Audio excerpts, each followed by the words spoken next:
it's not a good look for crypto. No. No. So what is the fallout in your mind from that? Because we've been debating, you and I, for a long time now about the crypto space.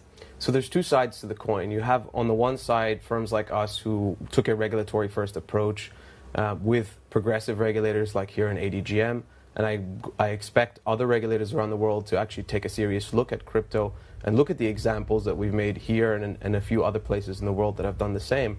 And on the other side of that, what we're seeing a lot on the internet, at least among, call it, the early adopters, is people are going back to self-custody, holding their own assets on their own devices and trading only on programmatic, decentralized venues, which aren't necessarily, or at least allegedly, controlled by people. And that's because there's a serious trust deficit in the industry. This is going to take years to rebuild, Basil. So what can exchange operators do now to try and firm up public confidence in their operations? Because obviously this is going to have ongoing impacts for the industry for much, much longer to come. This isn't something that you can just repair and rebuild overnight. Why should people trust you?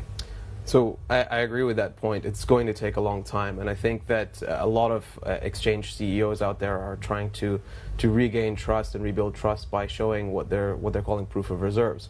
Although it's a nice step in the right direction, I think it's not quite enough, because reserves can be moved around at any time, and it doesn't show the liability side of the balance sheet or what the creditors could potentially take from those venues, custodians, exchanges, brokers, etc.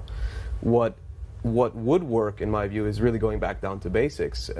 Following a regulatory regime which includes being audited by reputable third parties and being monitored for client account reconciliations on a daily basis. We've been doing that since we started on day one. It's super important. And I think other firms who wish to have that credibility or build that credibility should consider looking at regulation seriously and putting the effort in. It is effort. So where do you think it all went wrong for SBF and FTX? Was this a fraud from the beginning? It's hard to say. I don't actually know, because I don't know people on the inside who would share such information. I've only ever met SBF once, and that was when he was here for FII in Riyadh in the region just in October. Did you trust him when you met him? Honestly, it was a very short meeting. I didn't have enough information to make a character judgment. So what I would say is that it's important for these businesses to kind of look at this example to say, okay, there was two firms operating as sister companies. One was a hedge fund, one was a crypto exchange.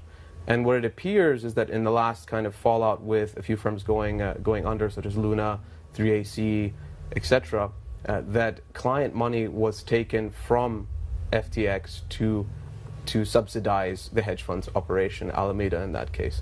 Now, I don't know this for sure, but at least this is what it seems to be on the surface. And that, for example, would be illegal in our case, as far as a regulated